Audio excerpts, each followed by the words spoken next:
اعوذ باللہ من الشیطان اللعین الرجیم بسم اللہ الرحمن الرحیم الحمد للہ الذی خلق اللیل والنہار بقوتہ ومیزا بینہما بقدرتہ وجعل لکل واحد منہما حد محدودا وامدا ممدودا الصلاة والسلام علی سید المرسلین خاتم النبیین سیدنا الممجد بشیرنا المؤید المصطفى الامجد محمود الاحمد بالقاسم محمد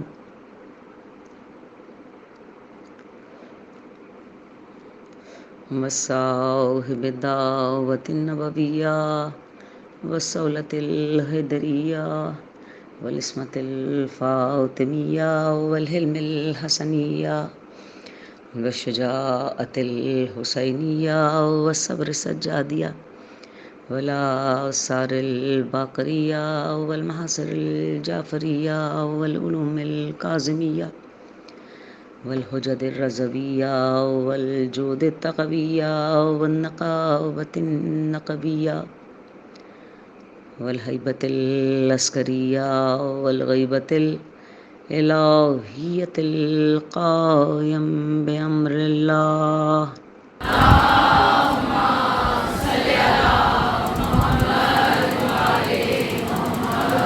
أما بعد فقد قال الله تبارك وتعالى في كتابه المحكم وخطابه المتقن وقوله أحسن بسم الله الرحمن الرحيم فالفجر وليال عشر والشفع والوتر والليل إذا يسر هل في ذلك قسم للذي هجر ألم تر كيف فعل ربك بعاد إرم ذات العماد التي لم يخلق مثلها في البلاد وثمود الذين جابوا الصخر بالواد وفرعون ذي الأوتاد فأكثرهم فيه الفساد فصب عليهم ربك صوت العذاب إن ربك لبالمرصاد. صلوات.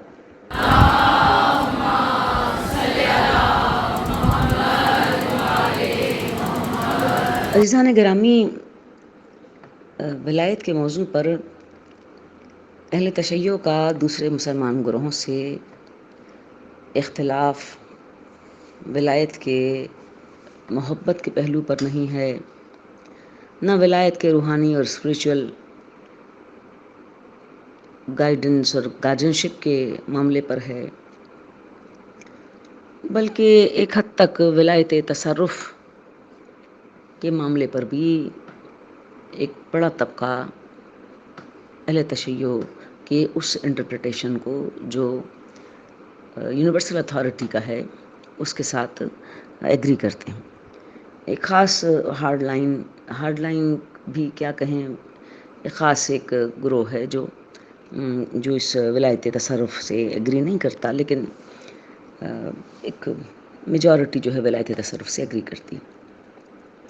لیکن جس چیز پر سب سے زیادہ ڈس ایگریمنٹ ہے وہ ہے ولایت کا وہ پہلو جسے زعامت یا سوشل اور پولیٹیکل گائیڈنس کہا جاتا ہے. دوسرے تمام مکاتب فکر اس معاملے کو یعنی ولایت سے مختلف سمجھتے ہیں اور اسے خلافت کا نام دیتے ہیں. اہل تشیع میں اس کی جگہ پر ایک ہمارے ہاں ٹرم ہے امامت، امام اور امامت، اور دوسری طرف جو ٹرم ہے وہ خلیفہ اور خلافت ہے. اب خلافت صرف ایک خاص کمپوننٹ جو ہے سماجیت یا سیاست کا، اس سے تو ڈیل کرتا ہے، لیکن امامت جو در حقیقت ولایت ہے اس کا اور مختلف کمپوننٹس کے ساتھ یہ ایک ون آف دا کمپوننٹ ہے، صرف ایک کمپوننٹ ہے۔ تو اہل تشیع کا زور جو ہے وہ امام اور امامت اور ولایت پر ہے، اور خاص طور پر ولایت تصرف، اور پھر وہ گائیڈنس جو اسپریچول اور جو سیاسی اور سماجی گائیڈنس ہے۔ اب یہاں پر ایک سوال پیدا ہوتا ہے کہ اسلام ایک پولیٹیکل سسٹم ہے یا صرف ایک مذہبی ڈسپلن ہے؟ اگر جواب یہ ملے کہ اسلام صرف مذہبی سسٹم ہے، اس کا مقصد صرف روحانی طور پر اپنے مقلدین کو اعلیٰ منزل پر پہنچانا ہے تاکہ آخرت کی زندگی میں کامیابی حاصل ہو سکے، تو پھر ہم اس پیغمبر کی اس عظیم جدوجہد کی نفی کریں گے جو انہوں نے امہ کے قیام کے لیے یا مسلم ملت کے قیام کے لیے انجام دی۔ یا ایک وائڈر اگر ہم گفتگو میں اس کو پریزنٹ کرنا چاہیں تو پیغمبر نے اوورال ایک انسانوں کے لیے، انسانی معاشرے کے لیے، اور حقوق کا اور ایک جو عدل کا اور انصاف کا جو ایک نظام پیغمبر نے پیش کیا اور اس کو رائج کر کے بھی دکھایا، تو ہم اس کی تقریباً نفی کر ڈالیں گے۔ اگر اسلام کو 10 حصوں میں تقسیم کیا جائے تو 9 کا تعلق جو ہے وہ معاملات دنیا سے، اور ان معاملات دنیا میں انسان کا کنڈکٹ اس کی حیات آخرت کے لیے جو بھی سامان وہ جمع کر سکتا ہے وہ کرتا ہے۔ اس طرح ہم یہ کہہ سکتے ہیں کہ اسلام صرف روحانی اور مذہبی ڈسپلن نہیں ہے، بلکہ اس کی سماجیت اور سیاست بھی اتنی ہی اہم ہے جتنی اس کی مذہبیت اور روحانیت اہم ہے۔ اب آپ یہ دیکھیے کہ پیغمبر علیہ السلام کی رحلت کے بعد 2 طبقہ فکر ڈیولپ ہوئے، ایک کے نزدیک سیاست زیادہ اہم تھی اور دوسرے کے نزدیک مذہبیت زیادہ اہم تھی۔ لیکن جن لوگوں کے نزدیک مذہبیت زیادہ اہم تھی، انہوں نے بھی اپنے سماج اور سیاست کو مذہب کے سیڈ سے جرمنیٹ کرانا چاہا۔ ان کے نزدیک فقط سیاست ہی سب کچھ نہیں تھی، بلکہ بنیاد میں مذہب ہی تھا۔ اس مذہب کے بیج سے اس پودے نے پھلنا پھولنا تھا جسے اسلامی معاشرت کہتے ہیں۔ اور انہوں نے جو دلائل دیے جناب امیر المومنین کی جو خلافت ہے یا ان کی جو ایک رائٹ لیڈ کرنے کا تھا امت کو اور نیشن کو، جو لیڈ کرنے کا جو آپ کا رائٹ ہے، اس پر جو دلیل دی، اور وہ دلیل بھی پہلی دلیل اس میں سابقون فی الاسلام ہے کہ علی اس لیے رائٹ فل کلیمنٹ ہیں اس عہدے کے کہ وہ امہ کو لیڈ کریں، کہ وہ اسلام میں لانے والوں میں سب سے پہلے ہیں۔ یعنی اسلام کا رشتہ جوڑا گیا قیادت کے ساتھ کہ جو اولین اسلام میں ہیں وہی قیادت کے فریضے کو انجام دیں۔ دوسرا جو آرگومنٹ پیش کیا گیا وہ صیغہ مواخات ہے کہ پیغمبر نے ایک بار نہیں بلکہ 2 بار سب کو، مختلف لوگوں کو، ایک جیسی کیمسٹری رکھنے والے لوگوں کو ان کا بھائی بنایا اور مواخات قائم کی، اور دونوں بار پیغمبر نے جناب علی مرتضیٰ کو اپنا بھائی قرار دیا، دنیا میں بھی اور آخرت میں۔ اس کا مطلب یہ ہے کہ پیغمبر کی کیمسٹری اور جناب علی مرتضیٰ کی کیمسٹری میں کوئی فرق نہیں ہے، تو آپ نے اس لیے ان کو اپنا بھائی قرار دیا۔ تیسرا جو آرگومنٹ ہے جو پیش کیا گیا جناب علی مرتضیٰ کے اس رائٹ کو اسٹیبلش کرنے کے لیے، وہ حدیث منزلت یا ٹریڈیشن آف انڈیئرمنٹ ہے کہ جہاں پر پیغمبر اسلام نے تبوک کی طرف جاتے ہوئے جناب علی مرتضیٰ کو جب مدینے میں اپنے جگہ پر قائم مقام کیا تو ارشاد فرمایا یا علی انت منی بے منزلتا ہارون من موسیٰ، اے علی تمہاری منزلت میرے نزدیک وہی ہے جو ہارون کی موسیٰ کے نزدیک تھی، فقط یہ کہ تم نبی نہیں ہو۔ چوتھا جو آرگومنٹ پیش کیا وہ آئے ولایت ہے، انما ولیکم اللہ ورسولہ والذین آمنوا والذین یقیمون الصلاۃ ویؤتون الزکاۃ وہم راکعون، کہ تمہارا کوئی ولی نہیں مگر اللہ، اس کا رسول اور مومن جو نماز کو قائم کرتا ہے اور حالت رکوع میں زکوٰۃ دیتا ہے۔ اور یہ اس وقت بھی موجود ہر ایک کو بڑی کلیئرٹی کے ساتھ پتہ تھا کہ یہ آیت ولایت امیر المومنین کے حق میں نازل ہوئی۔ اور جو 5واں آرگومنٹ ہے وہ آیہ تبلیغ اور واقعہ غدیر۔ یہ 5 آرگومنٹ بہت فورسفلی پیش کیے گئے جناب علی مرتضیٰ کے اس رائٹ کے لیے۔ عزیزان گرامی، اگر ہم قرآن مجید کی چند آیات، صرف چند آیات پر ہی غور کریں تو وہ چند آیات پورے دین کی تاریخ کو ہمارے سامنے بیان کر دیتی ہیں۔ مثال کے طور پر آیت تطہیر، آیے مباہلہ، آیے مودت، آیے ولایت، آیے تبلیغ اور آیے اکمال دین۔ یہ اتنی چھوٹی چھوٹی آیتیں ہیں، لیکن یہ 5 6 7 آیتیں مل کے پوری دین کی تاریخ کو ہمارے سامنے پیش کرتی ہیں۔ اب سورہ مائدہ ایک ایسی صورت ہے جس میں ان میں سے 3 آیتیں موجود ہیں۔ آیے ولایت اس میں موجود ہے، آیہ تکمیل دین اس میں موجود ہے، آیہ تبلیغ اس میں موجود ہے۔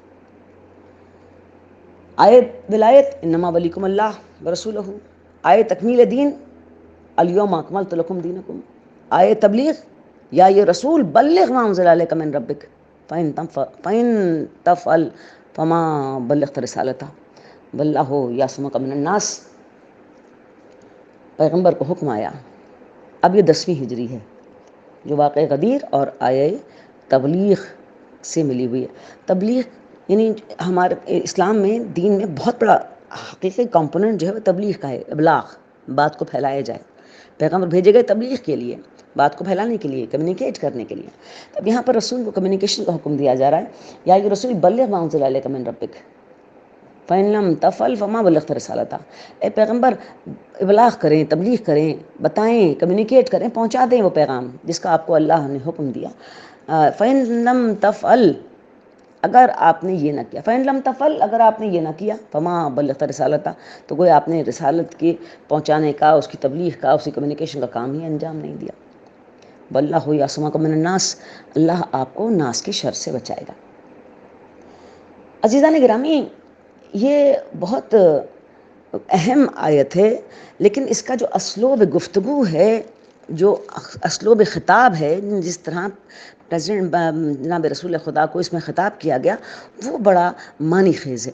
اس سے پہلے پیغمبر کو کبھی بھی اس انداز سے خطاب نہیں کیا گیا، اور یہاں پر جو پیغمبر کو خطاب کیا گیا وہ ایک جیسے آپ کے جتنی آپ نے کارنامے انجام دیے، وہ سارے کارناموں کو کے پیش نظر رکھنے کے باوجود کہا کہ یہ جو ہم حکم دے رہے ہیں، اس کا ہونا اور اس کا تکمیل پانا اتنا ضروری ہے جتنا کہ آپ کی ساری رسالت ضروری تھی۔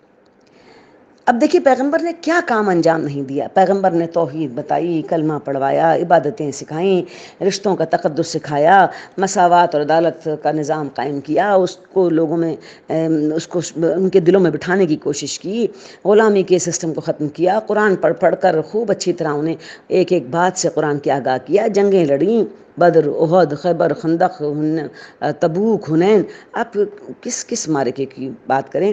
پھر اپنے باپ جناب ابراہیم اور اپنے جد جناب اسماعیل کی نشانی مکے کو چھوڑ کر پیغمبر اسلام مدینے کی طرف چلے گئے، ہجرت کی، تکلیفیں اٹھائیں، طائف کے سفر میں مصیبتیں بھریں، لوگوں کے تانے سہے، فزیکلی پیغمبر کو اس قدر انجرڈ کیا گیا، جان کا خوف ہمیشہ لاحق رہا۔ کیا نہیں کیا پیغمبر نے؟ سب کچھ کیا۔ لیکن انداز گفتگو یہ بتا رہا ہے کہ یہ ساری تبلیغ دین ایک طرف، اس کے مد مقابل ایک ایسا حکم ہے جس کی تبلیغ پورے دین کی تبلیغ کے برابر ہے۔ یا دوسرے لفظوں میں یہ کہوں کہ اس تبلیغ کی بنیاد پر وہ سارا جو پہلے تبلیغ کیا گیا اس کی زندگی اور دوام کا انحصار ہے۔ اور میں سمجھتی ہوں کہ یہ انٹرپریٹیشن میرے نزدیک زیادہ قابل قبول ہے کہ اب جو آپ تبلیغ کریں گے اس تبلیغ کی اہمیت یہ ہے کہ جو کچھ آپ نے پہلے تبلیغ کیا اس کے قیام کے لیے، اس کے دوام کے لیے، اس کے زندگی کے لیے اس کا تبلیغ کرنا لازمی ہے، کیونکہ ان کی زندگی اور دوام اس کی تبلیغ کے پر انحصار کرتی ہے۔ اور جہاں تک رہی لوگوں کے ڈرنے اور خوف کی بات، تو یہ بھی بہت عجیب بات ہے کہ قرآن مجید میں صرف اسی مقام پر کہا گیا کہ ہم تمہیں لوگوں کے شر سے بچائیں گے، حالانکہ بہت سارے موقع تھے شر کے اور لوگوں سے بچانے پر اللہ کی طرف سے کوئی نہ کوئی بات ہونی چاہیے تھی۔ بھائی جب پیغمبر ہجرت کر کے تلواروں کے سائے میں نکل کے چلے گئے، غار سور میں جا کے ٹھہرے، وہاں بھی پہنچ گئے کفار آپ کی تلاش کے اندر، تو وہاں نہیں کہا کہ ہم تمہیں لوگوں کے شر سے بچائیں گے۔ بدر میں نہیں کہا، احد میں نہیں کہا، خندق میں پورے احزاب جمع ہو کر آ گئے، نہیں کہا کہ ہم تمہیں شر سے بچائیں گے۔ سارا مکہ جو ہے آپ کو نکالنے پر تل گیا، کیا مصائب پیغمبر کے لیے نہ ہوئے، وہاں پر کہیں پر بھی نہیں کہا گیا کہ ہم آپ کو لوگوں کی شر سے بچائیں گے۔ بات یہ ہے کہ وہ سارے کھلے ہوئے دشمن تھے، ان کے لیے کھلی ہوئی تدبیر کرنے کی ضرورت تھی۔ وَيَمْكُرُونَ وَيَمْكُرُ اللَّهُ وَاللَّهُ خَيْرُ الْمَاكِرِينَ، وہ اپنی تدبیریں آپ کے خلاف کرتے تھے اور ہم اپنی تدبیر آپ کے حمایت میں کریں گے، اللہ سے بڑھ کر کوئی تدبیر کرنے والا نہیں۔ وہاں پر کیا تھا؟ دشمن کھلا ہوا تھا، لیکن یہاں پر اس موقع پر جب یہ اعلان ہو جائے گا تو اب دشمن یا کھلا ہوا نہیں ہوگا، بلکہ اب دشمن جو ہے وہ چھپا ہوا ہوگا۔ بظاہر وہ آپ ہی کے فولڈ میں ہوگا، بظاہر وہ لا الہ الا اللہ پڑھ رہا ہوگا، بظاہر وہ نبی محمد رسول اللہ کہہ رہا ہوگا، لیکن اس اعلان سے وہ خوش نہیں ہوگا۔ اس کو قرآن کریم میں منافقین کے لفظ سے یاد کیا گیا اور پورا ایک سورہ منافقین کا نازل ہو گیا۔ اب اس آیت کو جو آیت تبلیغ ہے، 120 صحابہ، 84 تابعین سے اس کو نیریٹ کر لیا گیا، اس کو روایت لی گئی، اور 36 مفسرین و محدثین نے اس کو بہت اب کھلے الفاظ میں یہ بتایا کہ یہ جو آیت ہے، آیت تبلیغ، یہ اعلان ولایت امیر المومنین علی ابن ابی طالب کے لیے نازل کی۔ فخر الدین رازی نے اپنی تفسیر کبیر میں، سیوطی نے در منشود میں، ثناء اللہ پانی پتی نے تفسیر مظاہری میں، یعنی 36 مفسرین اور محدثین ہیں جنہوں نے اس آیت کو اعلان ولایت امیر المومنین کے لیے بیان کیا۔ اچھا، اب یہ دیکھیے کہ آیت پر غور کریں۔ آیت کیا ہے؟ یا ایھا رسول بلغ ما انزل الیک من ربک۔ پیغمبر وہ جو نازل ہوا نا، وہ جو اس کا ابلاغ کر دیں، آپ اس کو کمیونیکیٹ کر دیں جو آپ پر نازل ہوا۔ ما انزلہ، ما، وہ جو، ما کا مطلب ہم اگر اردو میں ترجمہ کرنا چاہیں تو وہ جو، یعنی وہ جو آپ پر نازل ہوا اس کا کر دیں، کمیونیکیٹ کر دیں۔ اب بالکل اسی پیٹرن کی، بالکل اسی طرح ایک آیت سورہ نجم میں بھی ہے۔ کل بھی میں نے آپ کے سامنے سورہ نجم کی چند آیات جو ہیں وہ پیش کی تھیں آپ کے سماعت کے لیے۔ تو ایک آیت ہے سورہ نجم کی جو واقع معراج سے جس کا تعلق ہے، فَأَوْحَىٰ إِلَىٰ عَبْدِهِ مَا أَوْحَىٰ۔ تو بس اس دن اس نے اپنے بندے سے بات کی، ما اوہا، جو چاہی، یعنی جو بات وہ کرنا چاہتا تھا وہ بات اس نے کی، اس بندے سے، اپنے بندے سے اس نے وہ بات کی، ما اوہا۔ عزیزان گرامی، کل جو ہم نے آپ کے سامنے سورہ نجم کی آیت پڑھی کہ اللہ نے بلایا اپنے عبد کو معراج پہ، لقد رأى من آیت ربہ الکبریٰ، کہ اس نے اسے اپنے ایک بڑی نشانی دکھانے کے لیے بلایا۔ سورہ بنی اسرائیل میں کہا سبحان الذی اسری بعبدہ لیلا من المسجد الحرام الی المسجد الاقصی الذی بارکنا حولہ لنریہ من آیاتنا انہ هو السمیع البصیر، کہ ہم نے بلایا اپنے عبد کو، ہم لے گئے مسجد حرام سے مسجد اقصی کی طرف اور بلند مقامات کی طرف ہم نے لے کر گئے اور برکتوں والے مقامات سے گزارا، اور کس لیے؟ تاکہ لنریہ من آیاتنا انہ هو السمیع البصیر، تاکہ ہم اسے اپنی نشانیوں میں سے ایک نشانی دکھائیں۔ اور سورہ نجم میں کہا لقد رأى من آیت ربہ الکبریٰ، ہم نے دکھائی اس کو وہ آیت رب کی جو بڑی آیت تھی، ایک بڑی آیت دیکھ لی، ایک بڑی نشانی دیکھ لی۔ اب اللہ دکھانے والا ہے، پیغمبر دیکھنے والے ہیں، اور اس نشانی کو کہا بڑی نشانی ہم نے پیغمبر کو دکھا دی۔ اب یہاں پر دیکھیے کہ سورہ مائدہ میں پیغمبر کو حکم دیا جا رہا ہے، یا ایھا رسول بلغ، کمیونیکیٹ کرو، پہنچاؤ، پیغام دے دو، بتا دو، ما انزلہ، وہ جو تم پر نازل ہوا تھا، وہ جو تم پر نازل ہوا۔ اور سورہ نجم میں کہا فَأَوْحَىٰ إِلَىٰ عَبْدِهِ مَا أَوْحَىٰ، اور ہم نے جو بات کہنی تھی وہاں، وہ جو بات وہ ہم نے کہہ دی اپنے بندے کو۔ یعنی وہاں حالت معراج میں، سفر معراج میں، ما اوہا، وہ جو ہم نے تم پر وحی کی، وہ جو بات ہم نے تم سے کی، یہاں مقام غدیر کے اوپر ما انزلہ، وہ جو بات تمہیں بتائی گئی تھی، وہ جو اس کا تمہیں یہاں پر ابلاغ کرنا ہے۔ یعنی ما اوہا اور ما انزلہ، یعنی وہ بات جو وہاں بتائی تھی، ما انزلہ، اب اس بات کے یہاں پر بیان کرنے کا وقت آ چکا۔ یعنی بات ایک ہے، ما اوہا اور ما انزلہ۔ وہ جو ما اوہا تھا وہ آیت کبریٰ ہے، وہ ما اوہا جو تھا لنریہ من آیاتنا انہ السمیع البصیر، ہماری نشانیوں میں سے ایک نشانی، ہماری آیتوں میں سے ایک آیت جو ہم نے دکھا دی، وہ پیغمبر تم اس کی تبلیغ کرو. تب وہاں ماں اوہا تھا، یہاں ماں انزلہ ہے.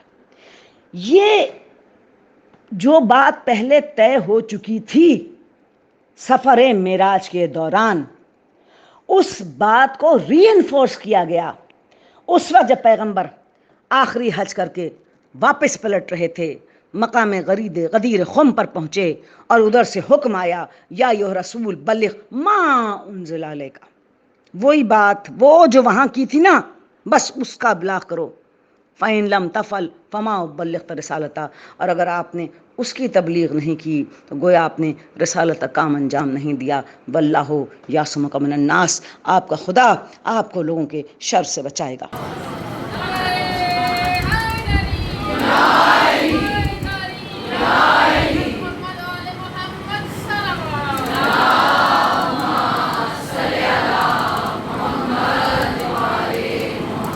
اب دیکھیے، جو وہاں ماں ہوا تھا معراج کے وقت، جو وہاں ماں ہوا تھا وہ مقام غدیر پہ ماں منزلہ بن گیا.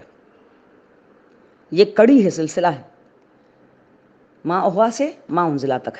جب ماں منزلہ کا حکم آ گیا تو پیغمبر نے مجمع کو ترتیب دے دیا، جانے والوں کو واپس بلا لیا، پیچھے جانے والوں کا انتظار، رہ جانے والوں کا انتظار کیا. اور پھر اس کے بعد اعلان ہوا حی علی خیر العمل، حی علی خیر العمل، آؤ عمل خیر کی طرف. ایک کم از کم 1,00,000-1.25 آدمی کا مجمع تاریخیں کہتی ہیں کہ پیغمبر نے وہاں پر اکٹھا کیا. اور اس کے بعد پھر آپ نے پالان شتر کا ممبر بنایا. پیغمبر نے اونٹ پر کھڑے ہو کر کیوں نہیں خطاب کیا؟ عام طور پر عربوں کا یہ دستور ہے کہ جب کوئی قبیلے کا سردار یا کوئی ایسی سچویشن ہوتی ہے تو وہ اونٹ پر کھڑے ہو کر خطاب کرتے ہیں، اونچی جگہ سے لوگ دیکھ لیتے ہیں. لیکن یہاں بات چونکہ اتنی معمولی نہیں تھی کہ جو اونٹ پر کھڑے ہو کر پیغمبر کر دیتے اور لوگ سن لیتے. بات اتنی اہم تھی، لقد رأى من آیت ربہ الکبریٰ، وہ بڑی آیت اللہ کی نشانی جو دیکھ کر آئے تھے، جس کے لیے کہا کہ ماں اوہا، وہ جو بات تمہیں بتائی گئی وہاں پر، جہاں پھر کہا ماں انزلہ، جو بتائی گئی وہاں اس کو کمیونیکیٹ کرو. یعنی بات بڑی تھی، لہذا انتظام بھی اعلیٰ کیا. اب پیغمبر نے پالان شتر کا ممبر بنایا. ممبر پر فقط 2 افراد ہیں، ایک مصطفیٰ ہیں اور ایک مرتضیٰ. تو اس کے بعد پیغمبر نے خطاب کیا لوگوں سے کہ میں نے ساری اپنی، وہ خطبہ ہے غدیر خم کا، طویل خطبہ ہے پیغمبر کا، کہ جس میں آپ نے جو دین کے معاملے میں جو بھی آپ کو مراحل پیش آئے اور جس طرح آپ نے خدمات انجام دیں اور جو کچھ آپ نصیحتیں کرنا چاہتے تھے وہ ساری باتیں آپ نے کی. اس کے بعد آپ نے ارشاد فرمایا الست اولی بالمؤمنین من انفسکم، کیا میں تمام لوگوں کے نفوس سے افضل نہیں ہوں؟ اب یہ کس بات کی بنیاد ہے؟ یہ بنیاد ہے سورہ احزاب کی 6 آیت کی، النبی اولی بالمؤمنین من انفسہم، جہاں پر کہا گیا کہ نبی کا نفس تمام لوگوں کے نفوس سے افضل ہے. پیغمبر نے گواہی مانگی کیا میں افضل ہوں، میرا نفس تم سے افضل ہے. اب یہ معاملہ کب کا ہے؟ یہ 10ویں ہجری کا ہے. اور 9ویں ہجری میں واقع مباہلہ میں پیغمبر اپنے نفس کو اس انفسنا و انفسکم کی مقام پر اس نفس کا پرسونیفیکیشن دکھا چکے ہیں، حجت خدا کو پرسونیفائڈ کر کے دکھا چکے ہیں کہ پیغمبر تم اپنے نفس کو لے جاؤ یا اپنے نفوس کو لے آئیں، تم اپنی عورتوں کو لے جاؤ یا اپنی عورتوں کو لے آئیں، تم اپنے بیٹوں کو لے جاؤ یا اپنی بیٹوں کو لے آئیں. تو پیغمبر نے وہاں نفس کے مقام پر پرسونیفائی کیا، کسی کی ذات کو، شخصیت کو نفس کے مقام پر رکھا، اسے حجت خدا قرار دیا. اب پیغمبر یہاں دوبارہ پوچھ رہے ہیں کہ الست اولی بالمؤمنین من انفسکم، کیا میں تمہارے نفوس سے اعلیٰ اور فضیلت نہیں رکھتا؟ تو اب یہ دیکھیے کہ پیغمبر نفوس سے اعلیٰ اور فضیلت تو رکھتے ہیں، تو جو پیغمبر کا نفس ہے کیا وہ فضیلت اور لوگوں کے اوپر فضیلت نہیں رکھتا؟ کیا وہ لوگوں کے نفوس سے اعلیٰ نہیں ہے؟ اسی طرح جس طرح پیغمبر کا نفس لوگوں کے نفوس سے اعلیٰ ہے. سب نے کہا ہاں، قالو بلا قالو بلا. یہ ذہن سازی تو پیغمبر مباہلے سے کر رہے تھے. 9ویں ہجری میں یہ نفس کی ذہن سازی کر چکے تھے اور 10ویں ہجری میں اس نفس سازی کی بنیاد پر پیغمبر ولایت علی کا اعلان کر رہے ہیں. تاریخیں لکھتی ہیں کہ اس کے بعد پیغمبر نے وَخَذَ بِيَدِهِ علی ابن ابی طالب، علی کے ہاتھ کو پکڑا، ممبر پر بلند کیا، اور جب بلند کر دیا تو اس کے بعد پکارے من کنتم مولا ہو فہذا علی مولا، جس کا میں مولا ہوں اس کے علی مولا ہے.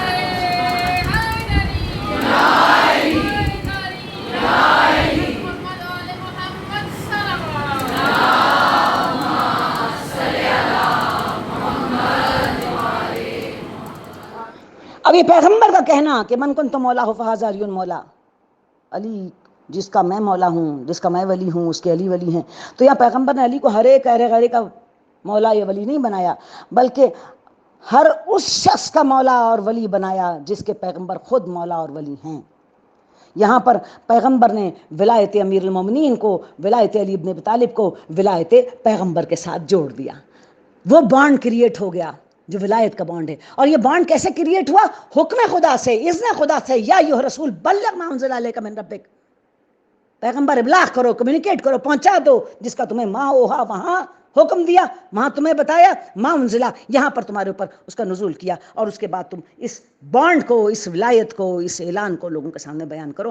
پیغمبر نے وہ ولایت کا جو تھریڈ تھا، جو بانڈ تھا ولی ابن ابی طالب کے اعلان ولایت میں، اپنی ولایت کے ساتھ باندھ کر پیش کر دیا، باندھ کر پیش کر دیا. من کنت مولا فہذا علی مولا. یہ پیغمبر کی ولایت کے ساتھ بند گئی علی کی ولایت، بند گئی علی کی ولایت پیغمبر کی ولایت کے ساتھ.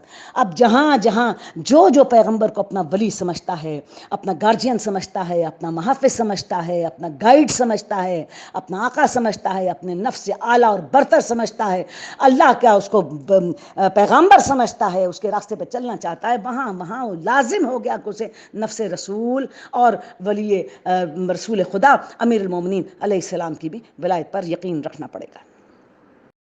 اچھا، اس کے بعد پھر پیغمبر نے دعا بھی فرمائی. فخر الدین رازی نے، ویسے تو میں نے آپ سے سامنے پہلے عرض کیا کہ 36 محدثین مفسرین نے اس کو نیریٹ کیا، اس کو رقم کیا، اس کو اپنے ہاں اس حدیث غدیر کو لکھا اور بنایا، بیان کیا. فخر الدین رازی نے لکھا اپنی 12ویں جلد میں تفسیر کبیر کی کہ پیغمبر نے جب کہا کہ من کنت مولا ہو فلی مولا، تو پھر اس بعد دعا کے لیے ہاتھ بلند کیے اور کہا کہ اللہم والا من ولاہ وعادہ من عاداہ ونصر من نصرہ وخذل من خذلہ. پروردگار، جو علی کے دوست ہوں تو اس کا دوست بن جا، جو اس کے دشمن ہوں تو اس کا دشمن ہو جا، جو اس کی مدد کرے تو اس کی مدد کر، جو اسے چھوڑ دے اسے ذلیل فرما. اب یہاں پر آپ یہ دیکھیے کہ یہ بات واللہ یعصمک من الناس کا مطلب یہاں پر سمجھ میں آتا ہے کہ اس اعلان سے، اس بات سے لوگ خوش نہیں ہوئے، انہیں پریشانی لاحق ہو گئی. یہ ایسی پریشانی کہ یہ انڈائریکٹ یا ڈائریکٹ جس طرح بھی کہیں آپ، کہ پیغمبر نے تو ولایت امیر المومنین کا اعلان کر کے در حقیقت امام علی کی ایک طرح سے اس قیادت کا اعلان کر دیا کہ جو بعد پیغمبر امت مسلمہ کو پیغمبر کی جگہ پر قبول کرنی ہے. تو جنہوں نے اس اسلام کو ایک پولیٹیکل ڈسپلن کے طور پہ قبول کیا تھا نا، ان کے لیے یہ بات تکلیف دہ تھی. اسلام پولیٹیکل ڈسپلن اس صورت میں ہے جب مذہب کے بیچ سے اس کی سماجیت اور معاشرت کا پودا نکلتا ہے. تو یقینی بات ہے اس اعلان سے لوگ خوش نہیں ہوئے، بالکل بھی خوش نہیں ہوئے، بہت زیادہ دلوں میں رنجش ہوئی. اور اس کے بعد پھر کافی سارے شعراء نے قصیدے بھی کہے اس موقع کے اوپر، اور پیغمبر علیہ السلام نے بہت قصیدوں کی داد بھی دی. ایک شعر حسان بن ثابت کا بھی سنا دوں آپ کو. فقال له قم یا علی فانی رضیتک من بعدی ہادیا و اماما. کہا کہ رسول نے کہا اے علی کھڑے ہو جاؤ. فقال یا علی قم یا علی فانی، کھڑے ہو جاؤ علی کہ تم اس بات پر، تمہارے لیے رضیتک من بعدی اماما و ہادیا، تم اس بات پر راضی نہیں ہو کہ میرے بعد تم ان کے ہادی اور ان کے امام ہو، ان کے گائیڈ ہو، میرے بعد تم ان کے ہادی اور امام. اور پیغمبر نے اس پر شاباش دی. باقی لوگ یہی مطلب سمجھ رہے تھے کہ بعد پیغمبر یہی ولی ہیں، یہی گائیڈ ہیں، یہی رہنما ہیں، یہی امام ہیں. تو یہاں یہ بات بہت لوگوں کو اس سے پریشانی ہوئی. وہ تمام لوگ پریشان ہوئے جو اسلام کو ایک پولیٹیکل ڈسپلن کے طور پہ دیکھنا چاہتے تھے، اور جو بڑی بنی بنائی امپائر تھی پیغمبر اسلام نے جو اسلام کی ایک فاؤنڈیشن بنا دی تھی، اس کو ایک ان کی آنکھیں للچائی ہوئی اس کی طرف دیکھ رہی تھیں اور وہ اس کو ہاتھ میں لینا چاہتے تھے. تو بہرحال یہاں پر اس آیت کا مطلب سمجھ میں آتا ہے کہ واللہ یعصمک من الناس، ہم تمہیں لوگوں کے شر سے بچائیں گے. شیخ کلینی نے امام باقر علیہ السلام سے روایت کی کہ امام نے ارشاد فرمایا کہ امیر المومنین نے اپنے مشہور خطبہ وسیلہ، یہ خطبہ وسیلہ بھی نہج البلاغہ میں موجود ہے، یہ بھی ایک طویل خطبہ ہے امیر المومنین کا. اس میں آپ نے اس غدیر خم کے مقام کا تذکرہ کیا کہ پیغمبر جب غدیر خم کے مقام پر پہنچے تو مسلمانوں کہ پالان شترنی اونٹ کے وہ سیٹیں نکلوائیں، ممبر بنایا، پیغمبر اس پر چڑھے، میرے بازو کو بلند کیا، اتنا بلند کیا کہ ان کے بغلوں کی سفیدی نظر آنے لگی. پھر آپ نے ارشاد فرمایا کہ من کنت مولاہ فہذا علی مولا، اللہم والا من ولاہ وعاد من عاداہ ونصر من نصرہ وخذل من خذلہ، کہ میرے پروردگار اس سے دوستی رکھنا جو علی کا دوست ہو، اس کی مدد کرنا جو علی کی مدد کرے، اسے دشمنی رکھنا جو علی کا دشمن ہو. اور پھر اس کے بعد اس آیے مبارکہ کا نزول ہوا. الیوم اکملت لکم دینکم واتممت علیکم نعمتی ورضیت لکم الاسلام دینا۔ اہل سنت، برادران اہل سنت کے بڑے بڑے علماء نے اس آیت کی جو شان نزول ہے وہ یہی لکھی ہے۔ ابو نعیم اصفہانی نے، مغازلی نے، ابن مردویہ نے، ان سارے لوگوں نے یہ اس کی تنزیل، اس آیت کی تنزیل کا یہی موقع بیان کیا۔ اب دیکھیے کہ غدیر کے حوالے سے قرآن مجید میں 4 آیتیں بالکل واضح طور پر ہمارے سامنے، ایک آیت، 2 آیتیں، 3 آیتیں اس میں مائدہ کی ہیں، اور ایک آیت اس میں سورہ معارج کی ہے۔ پہلی آیت الیوم یئس الذین کفروا من دینکم فلا تخشوہم واخشون۔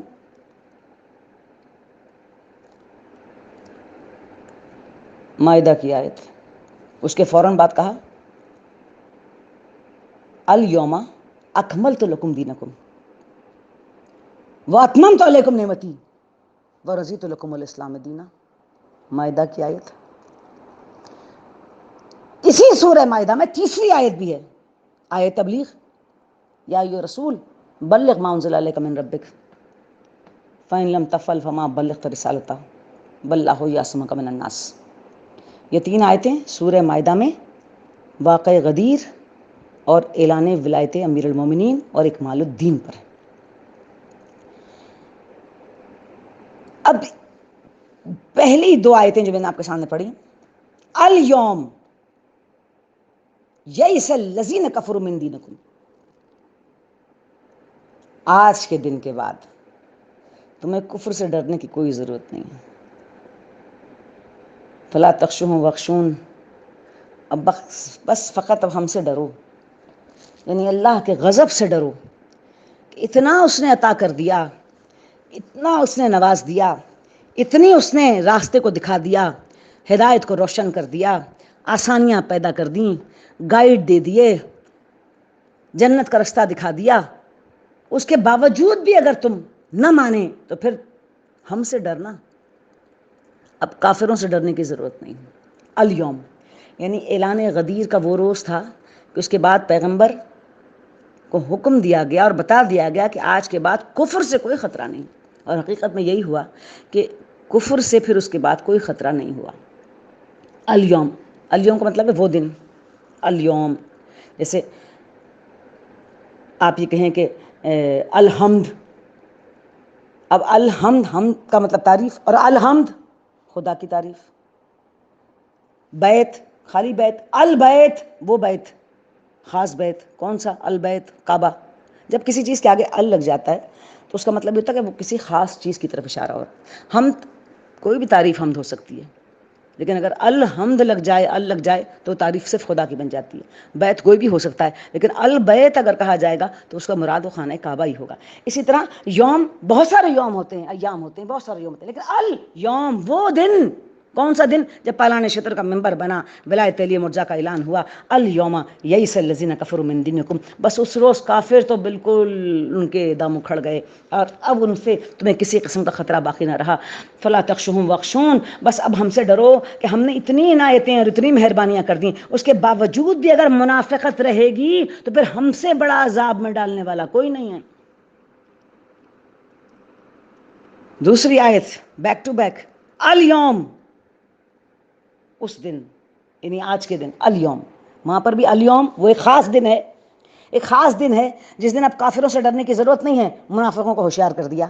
اس کے بعد کا الیوم، اور آج ہی کے دن، یعنی یہ دن، یہ خاص دن، الیوم اکملت لکم دینکم، آج کے دن ہم نے دین کو مکمل کر دیا۔ اس سے پہلے کیا کہا تھا؟ یا ایھا رسول بلغ ما انزل الیک من ربک، ابلاغ کرو، کمیونیکیٹ کرو، پہنچا دو۔ فَإِن لَمْ تَفْعَلْ، اگر نہ کیا، فَمَا بَلَّغْتَ رِسَالَتَہ، یعنی رسالت کا کام ہی مکمل نہ ہو پائے گا۔ رسالت کو مکمل کرنے کے لیے یہ اعلان ضروری ہے۔ جب وہ پیغمبر نے اعلان کر دیا تو ارشاد ہوا الیوم اکملت لکم دینکم، آج ہم نے دین کو مکمل کر دیا۔ وہ آخری بات جو رہ گئی تھی نا پیغمبر، اسے تم نے ابلاغ کیا، ہم نے دین کو مکمل کر دیا۔ واتممت علیکم نعمتی ورضیت لکم الاسلام دینا، اور اس آج ہی کا دن وہ دن ہے جس دن ہم نے نعمت کو تمام کیا اور تمہارے دین اسلام سے راضی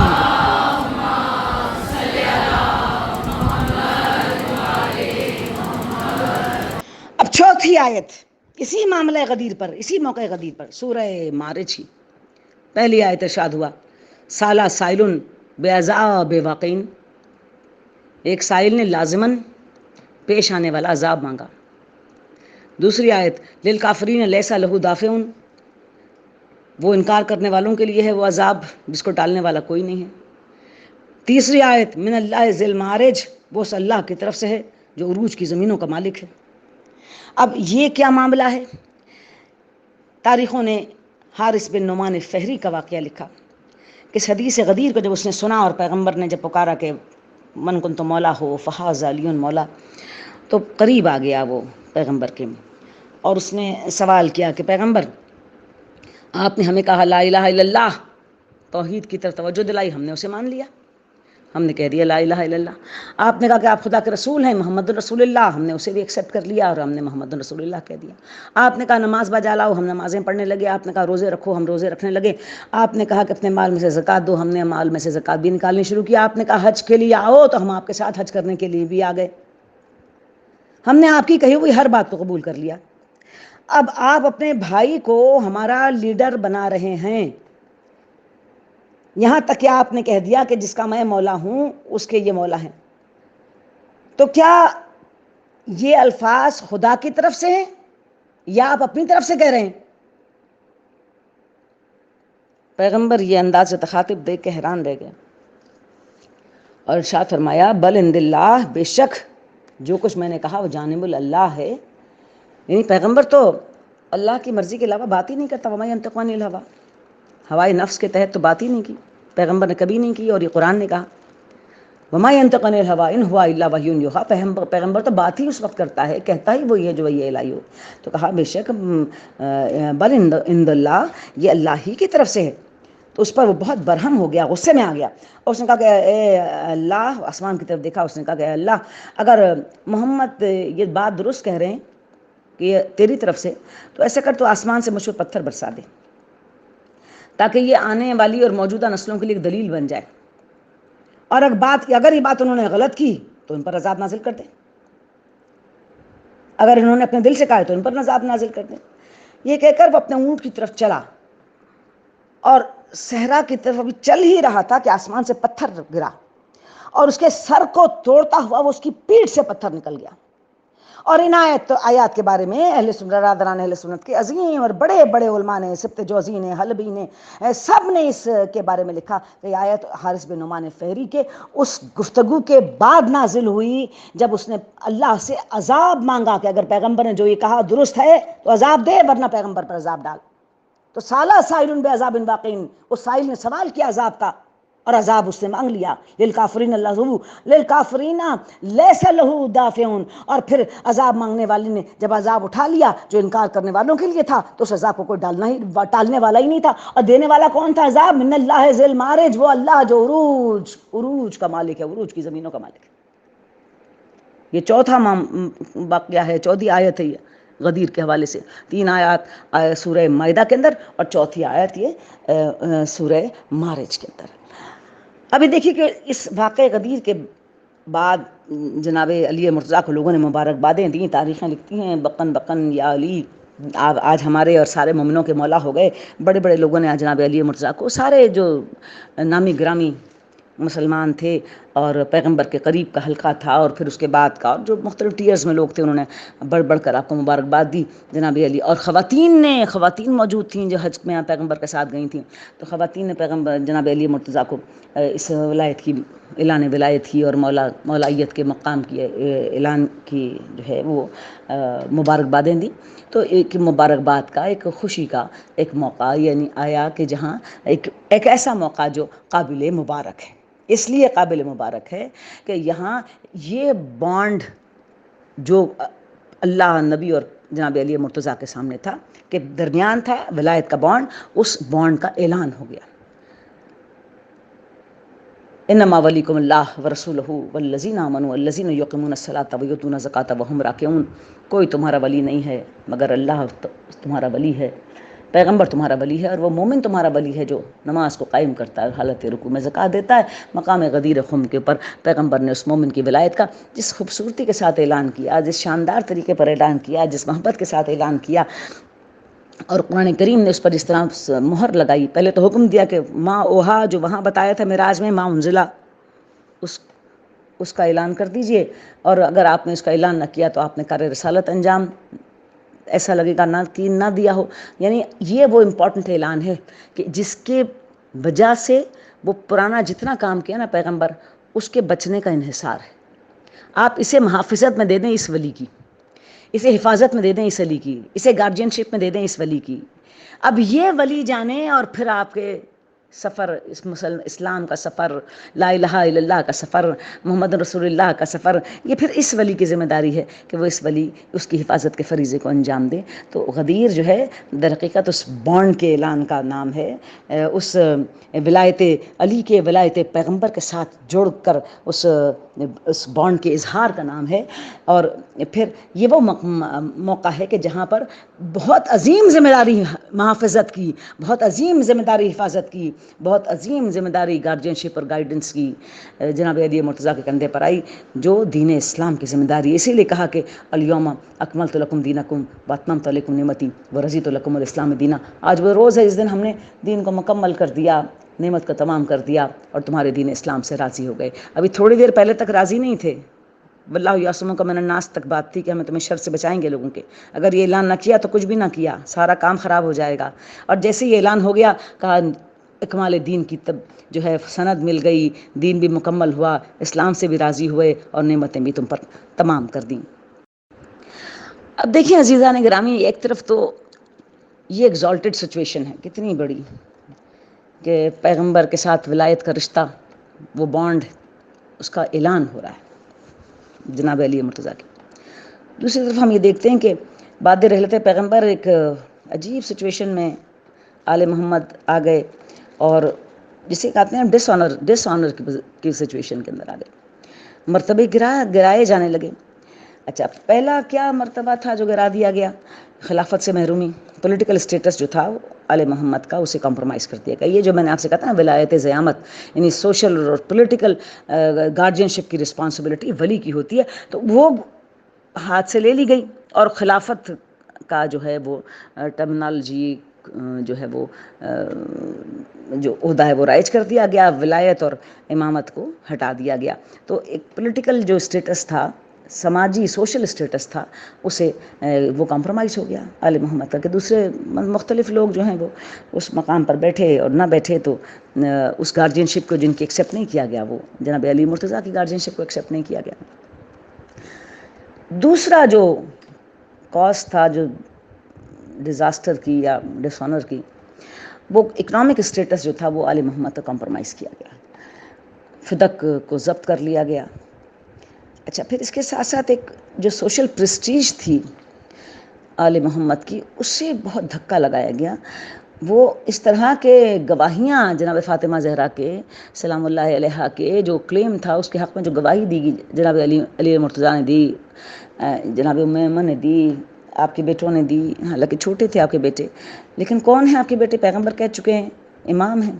بھائی جب مباہلے میں پرسونیفائڈ حجت خدا بن کر گئے، اللہ کی توحید کی گواہی دینے کے لیے گئے، تو وہاں تو اللہ نے نہیں کہا کہ ہم کم عمر ہیں، چھوٹے ہیں، وہ چھوٹے ہی تھے، تو حجت خدا شخصیت میں ڈھل کر جو ہے اللہ کی وحدانیت کی گواہی دینے کے لیے گئی تھی، تو یہاں پر ان کی گواہی کو قبول نہیں کیا گیا۔ علی ابن ابی طالب رسول کے نفس بن کر خدا کی وحدانیت کی گواہی دینے کے لیے گئے تھے، وہ اس گواہی کو ریجیکٹ کر دیا گیا۔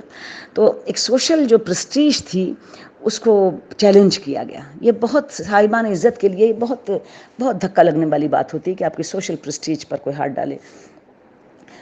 پھر اس کے بعد اور جو معاملات بگڑے، بنی امیہ جو تھے وہ شریک اقتدار ہو گئے، اور تاریخیں لکھتی ہیں کہ اس کا تھریٹ کہاں سے چلا کہ ابو سفیان جناب امیر المومنین کے پاس آیا اور کہا کہ یہ کیا تم ہاتھ پر ہاتھ دھر کے بیٹھ گئے ہو اور اقتدار حکومت انجان لوگوں کے پاس جا رہی ہے، یا تو تمہیں اس بات کا حق پہنچتا ہے کہ تم حکومت یا اقتدار پر آؤ، یا اگر تم پسند نہیں کرتے تو ہم حکومت اور اقتدار کریں۔ یعنی بنی ہاشم اور بنی امیہ بڑے قبیلے ہیں، نامی گرامی ہیں ان کے۔ بنی ہاشم جو جس جس بھی پیرامیٹر پر آپ رکھیں تو وہ عرب کے قبیلوں میں ٹاپ پر ان کا نام ہے. تو پھر بنی امیہ تجارت میں ٹریڈ میں آگے تھے, پیسہ ویسا بہت آ گیا تھا, تو وہ اپنے آپ کو کچھ زیادہ اہم سمجھنے لگے تھے. تو کہا کہ یا تم ہو یا پھر ہم ہو جائیں گے. جناب امیر المومنین کو اس نے جناب عباس کے پاس گیا, آپ کے چچا کے پاس, اور کہا کہ یہ کیا ہو رہا ہے, آؤ چل کر تمہارے بھتیجے کو سمجھاتے ہیں. تو جناب عباس کو لے کر آیا جناب امیر کے پاس اور کہا کہ تم راضی ہو جاؤ تو میں ابھی مدینے کی گلیوں کو سواروں اور پیادوں سے بھر کر لڑ کر تمہارا حق میں دلواتا ہوں. یہ بہت امپورٹنٹ جنکچر تھا.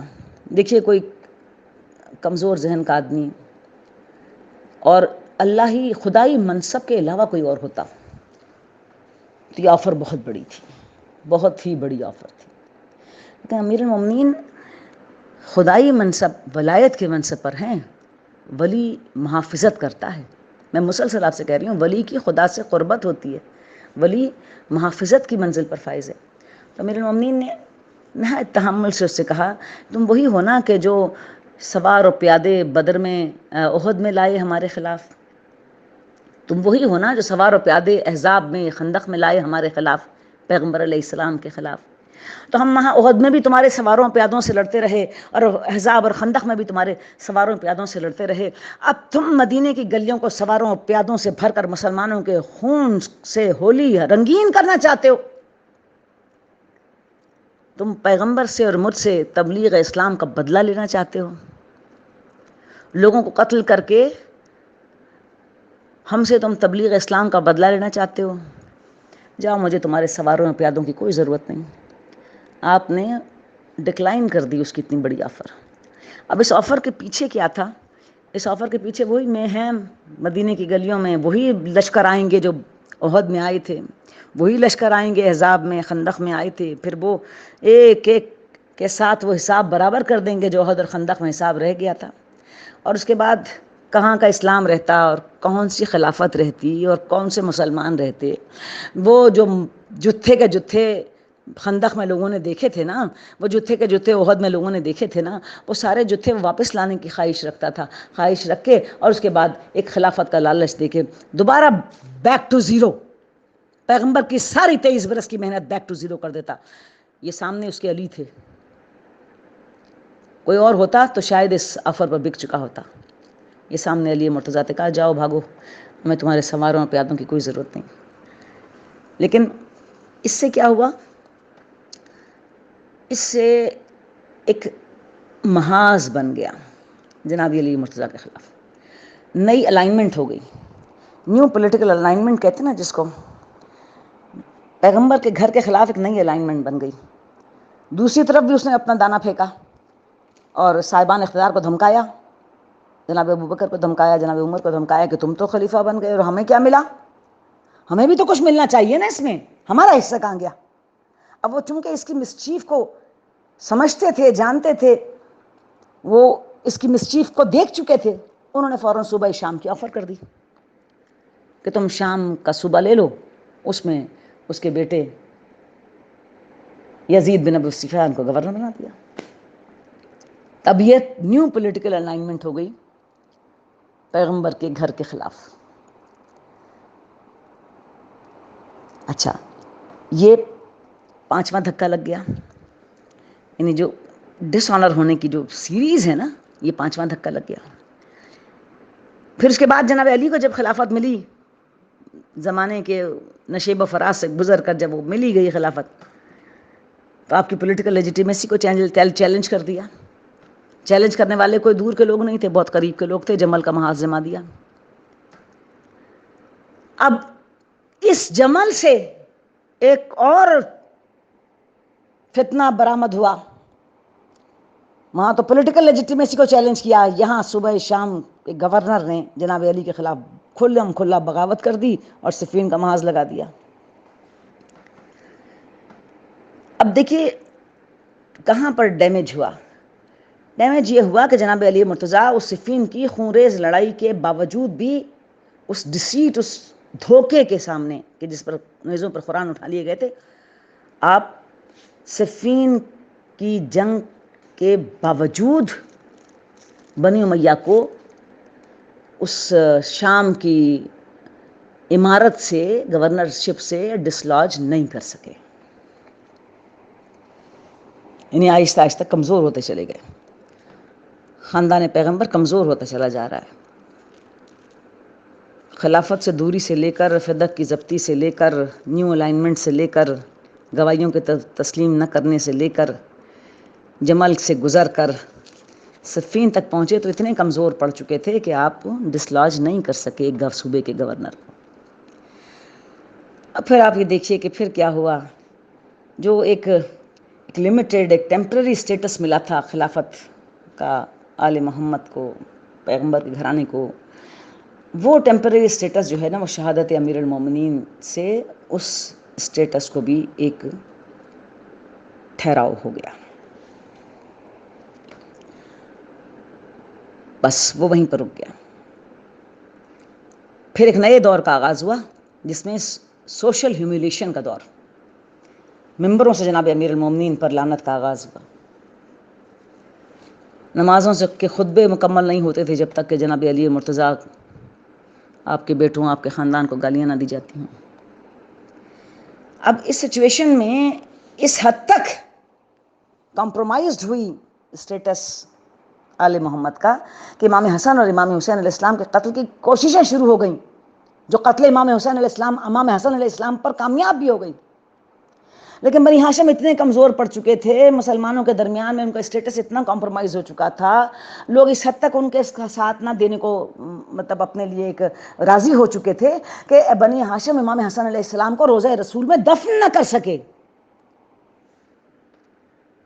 وہ بیٹا جس کو پیغمبر اپنے کندھے پر اٹھا کر پھرتے تھے، جس کو اپنی گود میں بٹھاتے تھے، جس کے لیے کہا کہ میرا بیٹا بیٹھ جائے تب بھی امام ہے، کھڑا ہو جائے تب بھی امام ہے، جس کے لیے کہا سید شباب اہل جنہ ہے، جس کے لیے کہا کہ میری دنیا کی پھول کی خوشبو ہے، اللہ اکبر، کس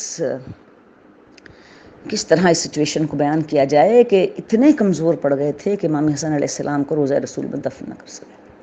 اب آل محمد مسلمانوں کے مذہبی اور سیاسی منظر سے بالکل ہٹا دیے گئے، اور 10 سال شہادت امام حسن علیہ السلام کے بعد تو ایسے گزرے جیسے لگتا تھا کہ بالکل ایک سیاہ رات ہے جس میں روشنی کی کوئی رمق باقی نہیں، یہاں تک کہ 60 ہجری آئی اور پھر امام حسین علیہ السلام کربلا کے تیاری میں ابھرے اور 61 ہجری میں کربلا کے افق پر حسین ابن علی نمودار ہوئے، اور اس طرح پھر آپ دین کے اور مسلمانوں کی سیاست کے افق پر نمودار ہوئے، جلوہ گر ہوئے، اس طرح کہ قیامت تک کے لیے دین پیغمبر کو غاصبوں کے ہاتھ سے چھوڑ کر واپس آپ نے اس خاندان کی طرف پلٹا دیا جو خاندان پیغمبر ہے، واپس اس مرکز کی طرف پلٹا دیا جو مرکز رسالت ہے، واپس اس مقام پر پہنچا دیا جس کے لیے آپ نے کہا کہ نحن اہل بیت النبوہ و مختلف الملائکہ و معدن الرسالہ، یہاں تک کہ امام حسین علیہ السلام نے اس افق پر نمودار ہو کر 61 ہجری میں حقا کے بنائے لا الہ است حسین کی مہر لگا دی کہ اب قیامت تک لا الہ الا اللہ جب زندہ رہے گا تو اس کی بنا خون حسین ہوگی۔ حسینیت زندہ باد، حسینیت زندہ باد، حسینیت زندہ باد، یزیدیت مردہ باد، یزیدیت مردہ باد، دشمنان اہل بیت پہ لعنت بے شمار، حسین کے قاتلوں پہ لعنت بے شمار، نبی کو دھوپ دینے والوں پہ لعنت بے شمار، وارث پرسا امام زمانہ کی شان پہ بلند کر زبان۔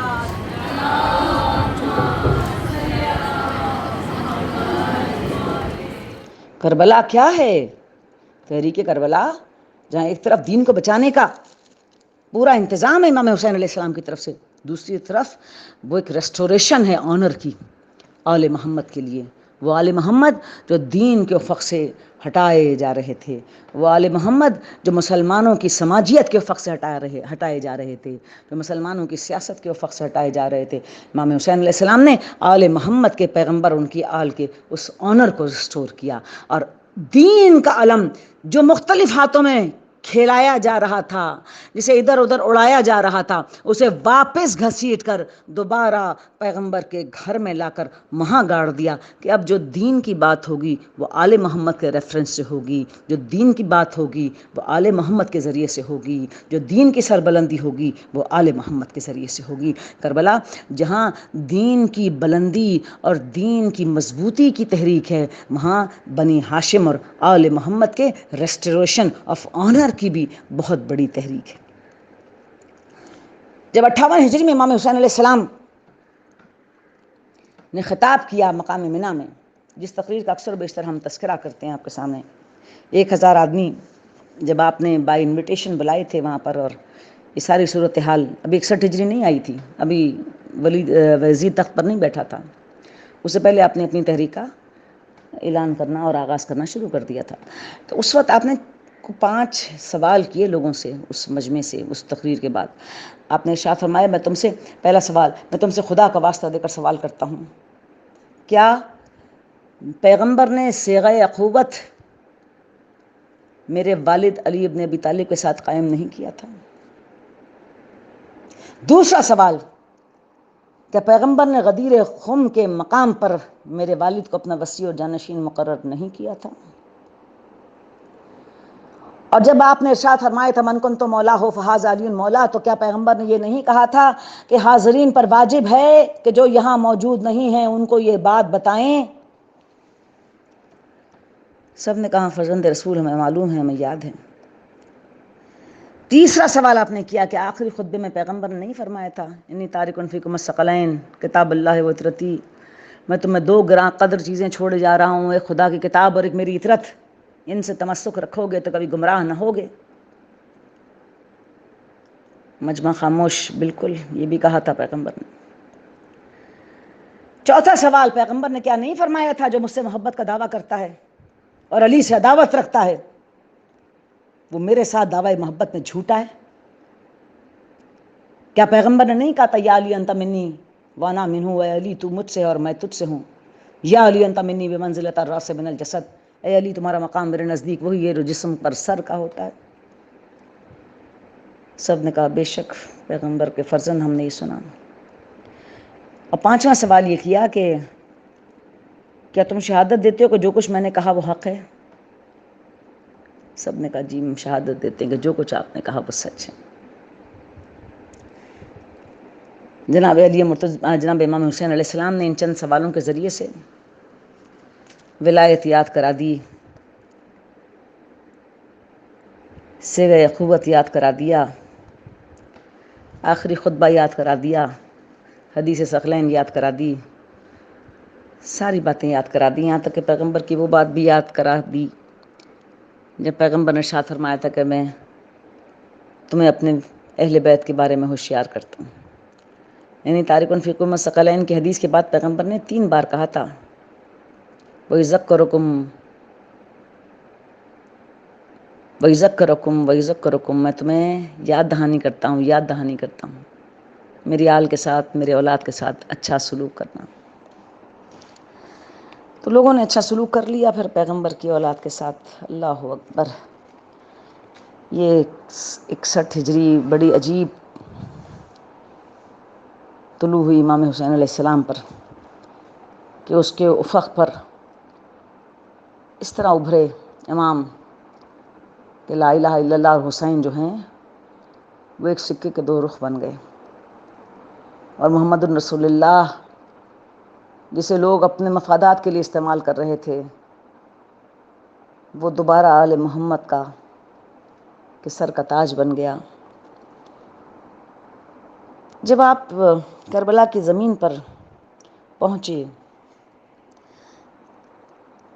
تو آپ نے زمین کا سودا کیا اور اس کے بعد اپنے بھائی جناب عباس سے کہا کہ جو جگہ آپ کو پسند ہو وہاں پر خیمے لگا لو۔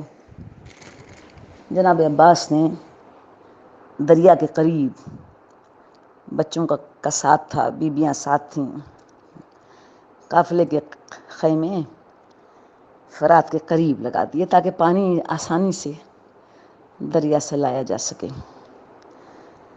بس 2 دن ہی وہ خیمے دوسری محرم کو امام حسین علیہ السلام نے خیمے لگائے اور چوتھی محرم کو عمر سعد کا لشکر آ گیا، اور پہلا کام جو انہوں نے کیا ابن زیاد کے حکم سے کہ دریا کے کنارے سے امام حسین علیہ السلام کے خیموں کو ہٹا دیا جائے تاکہ پانی کی ترسیل جو ہے وہ آل محمد کے لیے مشکل ہو۔ کتنی عجیب سی بات ہے، صرف 50 سال میں کیسے ماحول بدل گیا کہ اب لوگ اس بات کو بھی پسند نہیں کرتے کہ جس کا کلمہ پڑھتے ہیں اس کی اولاد پانی پی لیں، اس کی اولاد کو پانی دے دیا جائے۔ اب یہ پسند نہیں کیا جا رہا۔ وہ کون سے لوگ آئے تھے، وہ کون سے جتھے تھے، وہ کون سے لشکر تھے جو اس بات پر راضی ہو گئے کہ پیغمبر کی اولاد کو پانی نہ دیا جائے؟ اللہ اکبر! ذرا اس سچویشن کو ذہن قبول کرنے میں کتنی دیر لگاتا ہے کہ ایسے لوگ آئے تھے امام حسین علیہ السلام کے قاتل کہ جو اس بات پر راضی نہیں تھے، اور ان کے حکم دینے والے، ان کے ہینڈلرز اور ان کے فٹ سولجرز اس بات پر راضی نہیں تھے کہ جس نبی کا کلمہ پڑھ رہے ہیں، جس کے اللہ اکبر کر کے جس خدا کی نماز پڑھ رہے ہیں اور جس نبی پر درود بھیج رہے ہیں، اس کے بیٹے کو پانی نہ دیا جائے۔ یہ بات عقل کو قبول کرنے کے لیے ایک بہت طویل سفر طے کرنے کی ضرورت ہے۔ جمانہ بنی ہاشم نے اس پر مقابلے کی ٹھان لی کہ ہم خیمے نہیں اٹھنے دیں گے۔ جناب عباس نے تلوار نکال لی۔ امام حسین علیہ السلام نے فوراً اس معاملے کی سنگینی کو سمجھا اور آپ نے اپنے بھائی کو اس محاذ آرائی سے روک دیا۔ آپ یہ دیکھیے کہ بڑا عجیب انداز تھا۔ امام حسین علیہ السلام نے نہ کوئی حکم دیا، نہ کوئی ڈانٹ، نہ کچھ، نہ کیا، کچھ بھی نہیں، بلکہ آپ نے صرف باہر نکل کر خیمے سے جب آپ نے شور سنا اور یہ پتہ چلا کہ خیام کے اکھڑنے پر ریزسٹنس ہے جناب عباس کی طرف سے اور آپ بالکل نہیں اکھاڑنے دینا چاہتے خیمے، تو آپ اپنے خیمے سے باہر نکل کر آئے، اپنے بھائی کی پیٹھ پر ہاتھ رکھا اور بس اتنا کہا کہ عباس خیمے اٹھا لو، ہم جنگ کی ابتدا نہیں کرنا چاہتے۔ کیا تربیت کا کمال تھا، کیا تربیت کا کمال تھا، اور کیا امام کے ہاتھ کا اعجاز تھا، کیا ولی خدا کے ہاتھ کا اعجاز تھا۔ شیر خدا کے بیٹے نے اپنی تلوار اپنے نیام میں رکھ لی۔ یہ تربیت ولایت ہے، امام حسین علیہ السلام کی تربیت جناب عباس کے لیے۔ پھر آپ دیکھیے کہ اس سے بڑا کام کیا امام حسین علیہ السلام نے۔ چوب خیمہ، یعنی خیمے میں لگی ہوئی جو کیلیں ہوتی ہیں جیسے خیمے کی رسیاں باندھی جاتی ہیں، پہلی کیل ہی آپ نے جناب عباس سے اکھڑوا دی۔ کتنا نفس پر آپ نے قابو کرنا سکھایا۔ اللہ اکبر! یہ ولی خدا کے بس کی بات ہے اور کسی کے بس کی بات نہیں۔ صاحب جرأت اور شجاعت جس بات پہ اسٹینڈ لے چکا ہو، اسی سے آپ خیمے کی پہلی چوب بھی اکھڑوا دیں۔ بس عزیزان گرامی، عاشور کا وہ روز بھی آیا۔ امام حسین علیہ السلام نے اپنے چھوٹے سے قافلے کو، اپنے چھوٹی سی سپاہ کو ترتیب دیا، اور کیا خوب کہا شاعر نے کہ بترتیب سپاہ شاہ پرداخت، بتزئین کواکب ماہ پرداخت، حبیب ابن مظاہر میسرہ یافت، مہ روح زہیر از میمنہ یافت، علم در دست عباس دلاور، بشان علی در فوج پیمبر۔ امام حسین علیہ السلام نے اپنے لشکر کو ترتیب دیا، برترتیب سپاہ شاہ پرداخت۔ شاہ کربلا اپنی سپاہ کو ترتیب دینے لگے، بتزئین کواکب ماہ پرداخت، ایسے ہی جیسے چاند کے گرد ستارے ترتیب پاتے ہیں۔ حبیب ابن مظاہر میسرہ یافت، آپ نے لشکر کا ایک میسرہ بنایا، اس پر جناب حبیب ابن مظاہر کو اس کی ذمہ داری سونپ دی۔ مہ روح زہیر از میمنہ یافت، پھر آپ نے لشکر کا ایک میمنہ بنایا اور چاند سے چہرے والے زہیر کو اس میمنے کی ذمہ داری دے دی۔ اس کے بعد آپ نے علم اٹھایا، علم در دست عباس دلاور، بشان علی در فوج پیمبر۔ پھر آپ نے علم اٹھایا، اپنے بھائی عباس کے ہاتھ میں دے دیا، اسی شان سے جس شان سے پیغمبر اپنا علم اپنے بھائی علی کے ہاتھ میں دیا کرتے تھے۔ اللہ اکبر، اللہ اکبر، اللہ اکبر۔ پیغمبر کا علم احد تک حمزہ نے اٹھایا، احد کے بعد علی ابن ابی طالب نے اٹھایا، تمام زندگی علی نے پیغمبر کا علم، علم اسلام اٹھایا۔ حمزہ علم اسلام اٹھانے والے، علی علم اسلام اٹھانے والے، اور آخری بار جب علم اسلام اٹھایا حسین ابن علی نے، علم در دست عباس دلاور بشان علی در فوج پیمبر، اور جب اسلام کا علم اٹھا کر اپنے بھائی عباس کے ہاتھ میں دیا، تب قیامت تک اسلام کا علم عباس کے ہاتھ میں ہے۔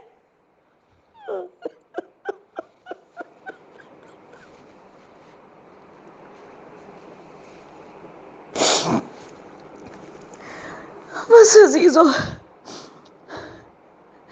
جناب عباس نے بارہا اجازت چاہی کہ فرزند رسول میں داد شجاعت دوں، میں فوج اشقیاء کی طرف لپکوں۔ اب ہر بار کہہ کر یہ کہہ کر بھائی کو روکتے تھے کہ تم علمدار لشکر ہو، علمدار پہلے نہیں جایا کرتے، یہاں تک کہ لشکر ہی ختم ہو گیا۔ جناب عباس نے پوچھا کہ آقا اب چلا جاؤں؟ اب یہ آوازیں مجھ سے سنی نہیں جاتی، تو کہا اب تو لشکر بھی باقی نہیں رہا، وہ لشکر ہی نہیں رہا جس کا میں علمدار تھا۔ تو امام حسین علیہ السلام جناب عباس کو ایک بڑی لڑائی کی اجازت نہیں دینا چاہتے تھے، کیونکہ اصل میں وقت بہت کم رہ گیا تھا، اور آپ کو پتا تھا کہ شیر کردگار کا بیٹا ہے، فاتح خیبر کا لال ہے، اگر ایک بار کھل کے لڑائی کھل گئی تو پھر اس لڑائی کو عصر عاشور پر تمام کرنا مشکل ہو جائے گا۔ آپ نے کہا اچھا عباس ایسا کرو، تم بچوں کے لیے پانی لے آؤ۔ جناب عباس مشق لینے کے لیے خیمے میں گئے، اور یہ آخری آپ کی خیمے میں حاضری تھی۔ آپ نے کہا اچھا بہن کو خدا حافظ کہہ لینا، بچوں کو خدا حافظ کہہ لینا۔ ارے جب جناب عباس جناب زینب کے پاس آئے، ماں کی طرح پالا تھا بی بی نے آپ کو۔ جناب عباس جب پیدا ہوئے تو جناب علی مرتضیٰ نے یہ بچہ امام حسین اور جناب زینب کے سپرد کر دیا تھا۔ 32 برس کی کمائی ہے جناب زینب کی۔ جناب عباس آ کر بیٹھ گئے بہن کے سامنے، تو بہن یہ نہیں کہتی کہ نہ جاؤ، بہن یہ کہتی ہیں کہ عباس تمہیں پتہ ہے جب آپ چھوٹے سے تھے اور صحن خانہ میں کھیلتے پھرا کرتے تھے، بابا اس وقت میرے بازو چوم کر روتے تھے، تو میں کہتی تھی بابا آپ میرے بازو چوم کر روتے کیوں ہیں؟ تو بابا کہتے تھے زینب تمہارے بازو میں رسی بندھے گی، تو میں بڑے فخر سے تمہاری طرف دیکھتی تھی اور کہتی تھی بابا جس کا عباس جیسا بھائی ہو اس کے بازو میں کون رسی باندھ سکتا ہے؟ جاؤ میرے لال۔ زینب کو یقین ہو گیا کہ اب میرے بازو میں رسی بندھے گی۔ بس جناب عباس نے گود میں سکینہ کو اٹھایا، سو کی مشق کندھے پہ رکھی، امام حسین علیہ السلام کی خدمت میں سلام آخر کے لیے آئے۔ بس فرزند رسول نے چچا اور بھتیجی کو آخری دفعہ ساتھ دیکھا، شاید بیٹی سے کہہ رہے ہوں کہ اب بہت پچھتاؤ گی، اب اس چچا کے جانے کے بعد بہت پچھتاؤ گی۔ بس عزیزو، امام حسین علیہ السلام نے جناب عباس کو جاتے ہوئے دیکھا تو کہا بھائی ایک منٹ رکو، تم تو پانی لینے جا رہے ہو؟ تو کہا ہاں۔ کہاں پر؟ تلوار رکھ دو، تم صرف نیزہ لے جاؤ۔ ہائے عزیزو، کس طرح شیر کو حسین نے لڑائی سے روکا۔ جناب عباس لشکر آدھا پر ٹوٹے، سوکھی ہوئی مشق آپ کے کندھے پہ تھی، کیسی لڑائی وہ لڑی کہ گھاٹ پر سے پہرا توڑ دیا، غاصبوں کا پہرا توڑ دیا، سپاہیوں کا پہرا توڑ دیا. ایسی لڑائی لڑی کہ ایک بار امام حسین علیہ السلام نے بڑے فخر سے اپنی بیٹی سے کہا تم پوچھتی تھی نا دادا خیبر میں کیسے لڑے تھے، وہ دیکھو دادا کا لال. ہائے ہائے. دریا میں گھوڑا اتار دیا جناب عباس نے، گھوڑے کو اشارہ کیا پانی پی لے، اس نے منہ کو پھیر لیا. اس کے بعد آپ نے چلو میں پانی اٹھایا، اس پانی کی طرف دیکھا اور ہونٹوں کے قریب لے گئے. اس کے بعد دور کیا اپنے ہونٹوں سے، کہا کیا وفا اس بات کی اجازت دیتی ہے کہ آقا پیاسا ہو اور غلام پانی پی لے؟ ایک ایک چلو سے پانی کو پھینک دیا. گھوڑے پر سوار ہوئے اور مشک لے کر تیز سے آپ نے خیمے کا رخ کیا کہ یہ آخری لمحوں میں پانی تو بچوں تک پہنچا دوں. ادھر بھاگی ہوئی فوج اکٹھی ہو گئی، آواز بلند کی عمر سعد نے یہ پانی اگر پہنچ گیا خیام حسینی تک تو پھر جنگ بند کرنا محال ہو جائے گا.